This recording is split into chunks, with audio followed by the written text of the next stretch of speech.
It's been 84 years. Well, technically it's only been 13 years, but the biggest question is, has this sequel been worth the wait? And now let's talk about Avatar: The Way of Water. It happened. It finally happened. It came out!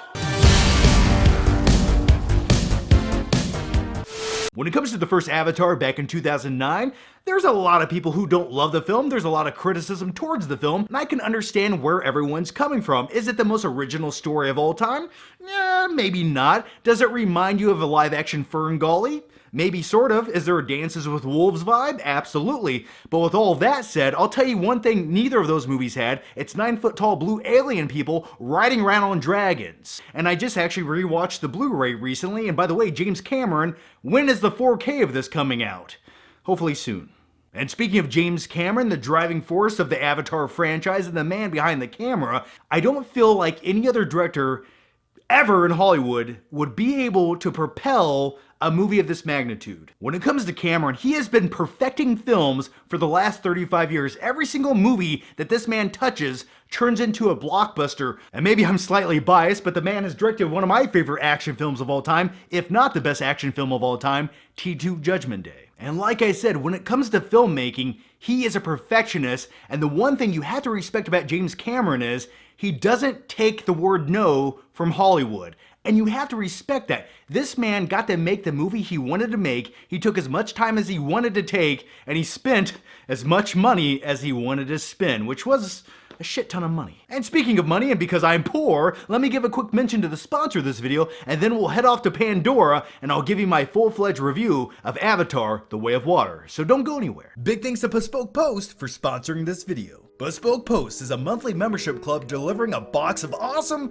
top-shelf goods from under-the-radar brands. It's free to join, and you can skip a month or cancel anytime. Every month they introduce brand new items and products that include outdoor gear, barware, home and kitchen goods, clothing, and they even have live oysters. 90% of the products come from small brands, many of which are based right here in the US. And everything you receive is based on your preferences after taking a quick quiz. And just wait till I show you what I got. Every box of awesome has around $70 worth of goods inside, but only costs you a fraction of the value. And the cool thing is, before it's shipped, you'll get a preview of what's to come to decide if you'd like to 1. Keep it, 2. Swap it for a different box, or 3. Skip the month entirely for no charge. You only pay for what you get. Now let's dive into the good stuff, and I'll show you a few of the boxes that I received. The first box is called a flame box. It's pretty self-explanatory. It comes with a personal cement fireplace with a metal snuffer, so you can put the fire out. So rain or shine, cold or hot, you can have your own personal bonfire indoors,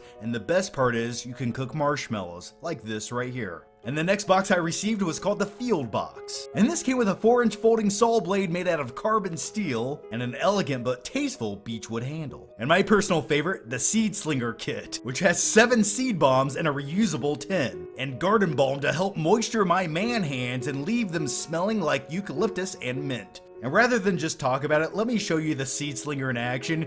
Here it goes. To get 20% off your box of awesome, click the link in the description and enter FlickPick20 at checkout, or go to bespokepost.com/FlickPick20. And once again, big thanks to them for sponsoring this video. Now let's get back to talking about movies. Now before we talk about the story of Avatar: The Way of Water, I first want to cover some technical details, and my biggest question I had going into this sequel was, why did it take 13 years, and how much better can this movie possibly look compared to the first? And after watching the film up on the big screen for about 10 minutes, both of those questions were answered by just looking at it. Does the original Avatar still hold up by today's standards? Absolutely. Does it still look better than 99.9% of movies coming out today that utilize CG effects? Absolutely. When it comes to the technological improvements and visuals, the sequel is superior than the first film, and some of the changes might be very minute, some might be very subtle, but I will just leave it like this. The things that the first film did very well, this film masters and perfects those things. So if you thought the first one looked pretty good, well, the sequel looks even better. One other technical aspect we have to talk about when it comes to this film is the 3D. And at one point in cinema, back in the mid-2000s, 3D was the next big fad where Hollywood could say, hey, it's 3D, give us $5 extra per movie ticket, put these glasses on, and then the majority of the time, it sucked. And maybe you're like me, but I was happy to see the fad of 3D fizzle out in Hollywood, but now it's back with James Cameron's Avatar: The Way of Water, and I'll just put it like this. This is the best looking 3D movie I have ever seen. Now, this might not be the most exciting example to give throughout this film, and you're gonna be like, oh, that's the best thing you could think of? But it just really stood out to me. There's one sequence where they're shooting like a harpoon, and it's attached to a rope, and that rope that's coming out of the corner of the screen, it literally looked like I could just reach out and grab it. I know that's an odd example, but yeah, there's my quote of Avatar: The Way of Water. It made me want to grab a rope.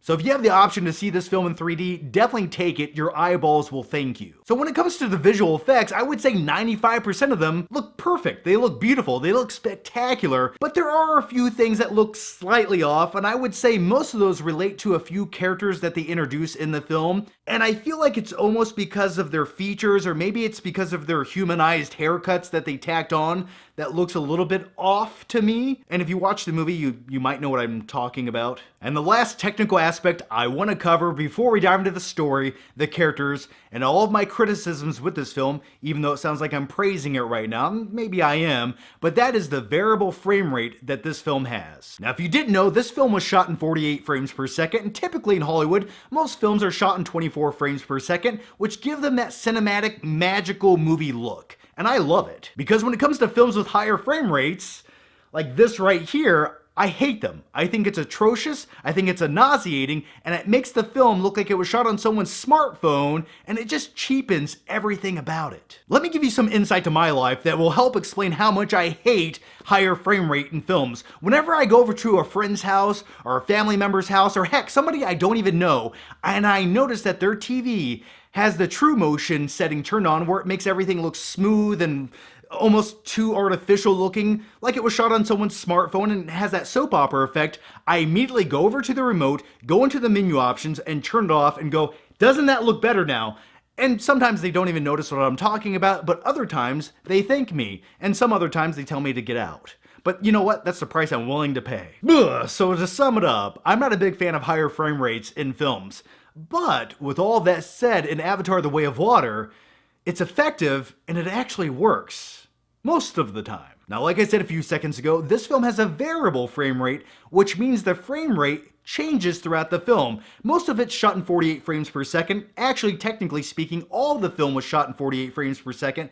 But the way that they achieved the 24 frames per second in some segments and scenes of the film is they actually duplicated the 48 frames to double what they actually are to give it that 24 frames per second look. And not to get too nerdy or too technical, but whenever you go to watch a movie in the theater, it's not like the projector you're watching it on can just turn and turn off 48 frames per second. It's not that easy. So the way that they achieved this, to me, was pretty groundbreaking and actually was like, whoa, that was the most complicated thing ever. But it works for this movie, and here's why. This film was meant to be presented in 3D. It is the best way to experience watching it. And whenever you watch a 3D film in 24 frames per second, it looks a little bit juddery. The 3D effects don't quite sell themselves as well. But whenever you smooth those effects up and give it a more true-to-life look with 48 frames per second, those 3D effects look way better. So when you watch this movie in the cinema, a majority of the big fast-paced action sequences meant to be experienced in 3D have that higher frame rate. But for me, I noticed a lot of the more somber, slower, more emotional sequences, it looked like they went back to 24 frames per second to just sort of slow it down. And I liked that. I think that was the right creative call to make with this film. And at other times, the 48 frames per second, well, it looks like a cutscene from a video game. It was the digital handheld look that they tried to apply to the sequences with the higher frame rate that made it look slightly odd to me. Now let's dive into the story of Avatar: The Way of Water. It's been 13 years since we've seen our favorite blue people, Jake Sully and Nateri, and since then they've popped out some kids. That is until the big bad sky people return for their vengeance, where they just want to cut down trees and kill alien whales. Every single human character in this film, except for the few who stayed behind in the original film, is written to be the most unlikable, cliche, environmental hating person that's ever existed. And I get it to a certain degree, but they just come across as cliched stereotypes at times. If you remember correctly, in the first film, the driving force behind all of that human greed was a little substance called unobtainium, which could only be harvested from the forest of Pandora. Look at all that cheddar. And this time around, that substance that drives human greed can only be found in the oceans of Pandora. So it's a good excuse for the story to take the humans from the forest to the ocean. That way they can have all of their conflict on the ocean. And it was pretty much just an excuse to have more water in the movie, I guess, rather than a forest. But hey, I'm not complaining. Now, it's no secret, based on the title, The Way of Water, the movie has a lot of water in it, and I think it's clear by this point if you follow James Cameron's career, the man is obsessed with water. His obsession goes back almost 30 years, where it started with The Abyss. Even in T2 Judgment Day, there's a reason that T-1000 was made out of liquid metal. He wanted to do liquid effects, but he had to do it with metal and not water. And then the man went on to direct Titanic. And if you haven't seen Titanic, well, there's a lot of water in that movie too. And just on a quick side note, there's some sequences during the third act of this film that reminded me of Titanic quite a bit. But let's get back to the water element of this film. James Cameron directs the shit out of the water in this movie. This is some of the best water I've ever seen in my life. The digital water in this film looks better than the real water I've seen in the ocean. I'm just putting it out there. You know what? I'll just say it. No matter how crude it sounds, I mean it when I say it. This comes from my heart. James Cameron made me wet. There are sequences in this film that go on for 5 or 10 minutes where James Cameron was just having his way filming this artificial environment. He almost filmed it like a BBC Planet Earth documentary, which those are just breathtaking to look at, and you get the same effect from this film. Except in a documentary like Planet Earth, there's not a strong narrative or story to be told, and in Avatar: The Way of Water, it almost gets a little bit self-indulgent and slows down the pacing of the film just to show this beautiful scenery and images of these creatures in this big blue ocean swimming around. And after 4 or 5 minutes, you're like, okay, let's continue on with something else now. And as far as the runtime of this film goes, it's 3 hours long. Could you chop out 15 minutes of the runtime of this and still have a really good movie? Absolutely, but I'm not complaining about a beautiful, fun experience that lasts for 3 hours. If it's entertaining and you can keep me on the edge of my seat, I don't mind how long the movie is. And I feel like this film is engaging enough to do that.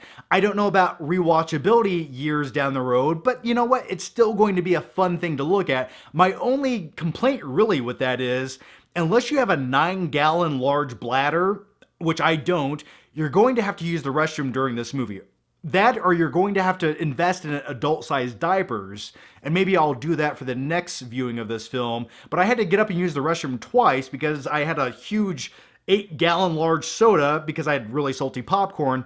So I had to sprint to the restroom and back a few times. So yeah, it's a long movie, so just get ready for those restroom breaks. Now let's talk about the characters and the main avatar himself, Jake Sully, played by Sam Worthington. And this time around, his character is a father to like 5 kids. A few of them he sort of took under his wing and they're sort of kind of adopted.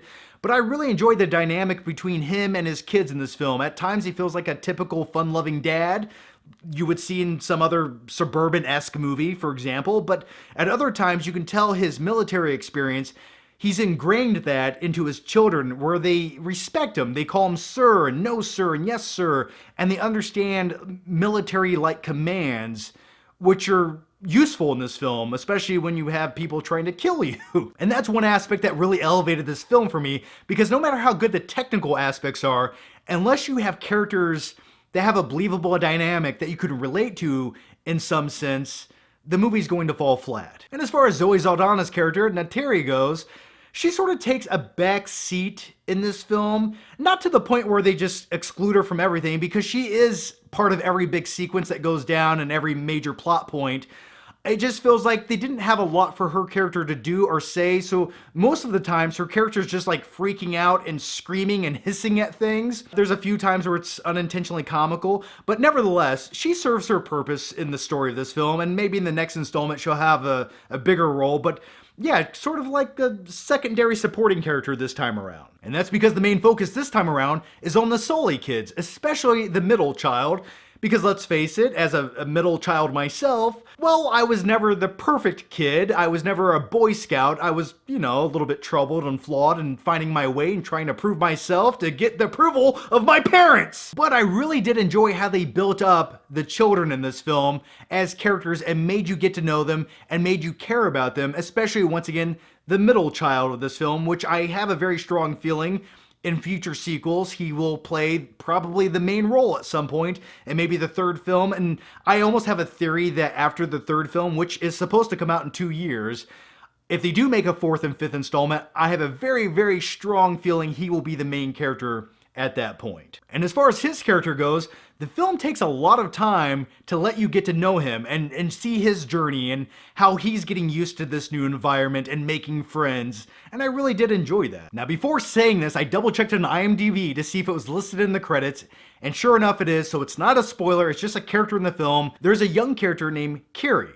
and she is played by Sigourney Weaver, who was in the first Avatar film, and I will just say the voice that they gave this character is really off-putting to me because I can tell Sigourney Weaver, who's an older woman, voiced this character, but they added digital filters to make her sound more youthful and younger. But it just doesn't sound right. It still sounds like a 50-year-old woman trying to do the voice of a 13-year-old girl. So there's that. But I didn't dislike the character. I think they do some very interesting things by the end of the film that really push the limits. But yeah, it's just that voice. It was just like, ugh. And the last character I want to talk about goes by the name Spider, and I assure you there's a few other characters I would love to talk about, but I'll have to save those for a spoiler video. When it comes to the human teenage character of Spider, he was actually a baby at the end of the first Avatar film, except he was left behind on Pandora, and now he's grown up to sort of become one of the Na'vi in a sense. He's a very conflicted character, and